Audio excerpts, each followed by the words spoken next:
Go!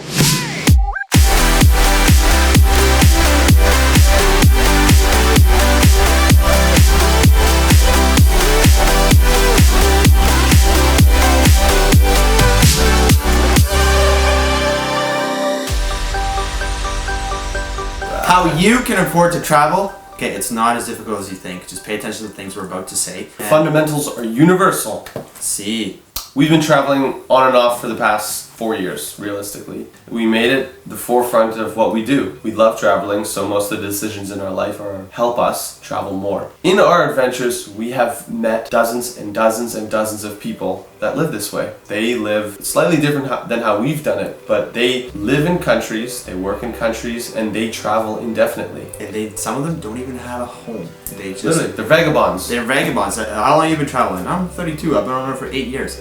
What? People do this? Yeah. Apparently. But they live a different life. So you gotta think about that. It's like, how could someone who's 21, 22, 19, or 35, how could they live in a country, survive, and what about, like, how does that work with the world back home, like real life and all that stuff? Well, for starters, you gotta realize that the cost of living is significantly different in different countries compared to North America.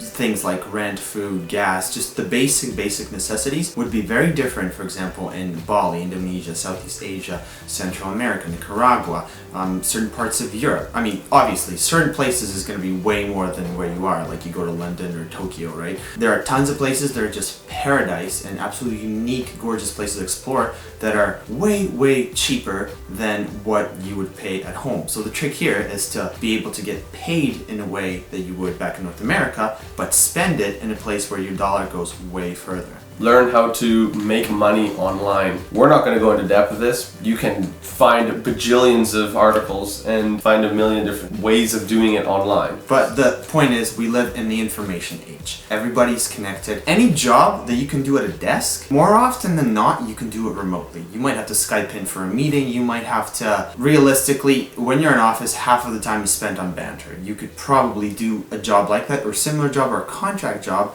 remotely. And if you can make like $1,000 a month, you know, hypothetically, doing that, being somewhere where you're spending $20 a day, you're okay. Doing just fine. You're gonna be okay. And Bali is a place like that, for example. It's paradise.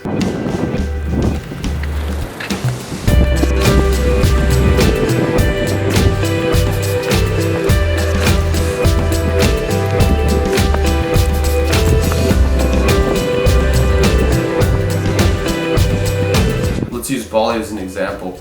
We're comparing the price of living back home versus the price of living in Bali. Flight aside, once I'm in Bali, average price of accommodation for, you know, mid-range bungalows, beach houses, vary between 15 to 45 bucks. You know, average maybe about $25 is what we spend. Split by 2 people. Split by 2 people. Back home in Vancouver, our apartment is about $60 a day to rent. It's about $1,800 a month. 60 bucks a day or 25 bucks a day. Think about how much other money I have to use in different things. Now, we live in a specific way that we don't own a lot of things that cost us money. We don't have mortgages. A lot of us don't own cars. We use car share, borrow friends' cars if we need them. That helps us. We're not paying monthly insurance. So our only costs when we're at home is rent and sell and food. So minimize your costs is step 1. You cannot be really traveling if you have to pay a lot of bills at home. That's one of the things you kind of have to take care of. Step 2 is make sure you can make money remotely. If you can't make money remotely, if that's just not really within your reach or your grasp, the other very obvious option is get a job somewhere else. Whatever you're doing at home, somebody else in the world, somewhere else, will have a use for it. It doesn't really matter. You can do that job somewhere else. Granted, you might get paid less. You could work in a hostel where you would get room and board and some spending money and get to hang out with people and do cool activities. Yeah. As an example, right?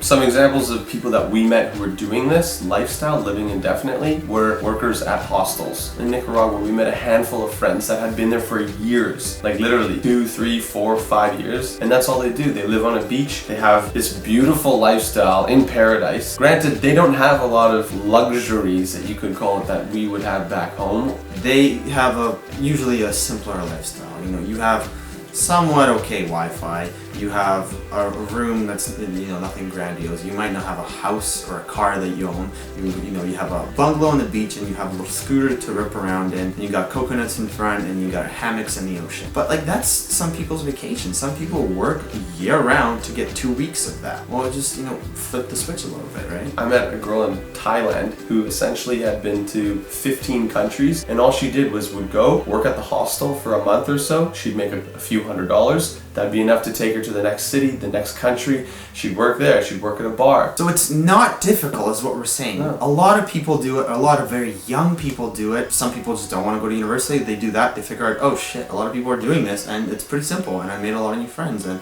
just kind of go with it, right? Hopefully it's inspired you in some way. What we really want to get out of this is to teach you and to help you guys understand that travel is for everyone. You don't have to be rich to travel. Not at all. You just have to be smart. You need to understand the world of travel, because you can do it with a small amount of money. You can do it in a huge way with a small amount of money, and you can do it forever if you do it right. Subscribe, share, like, tell us your travel story below, and we will answer it or comment on it. See you next week.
And boop boop boop boop boop. Name that app. Name that app. Um, Skype. Skype.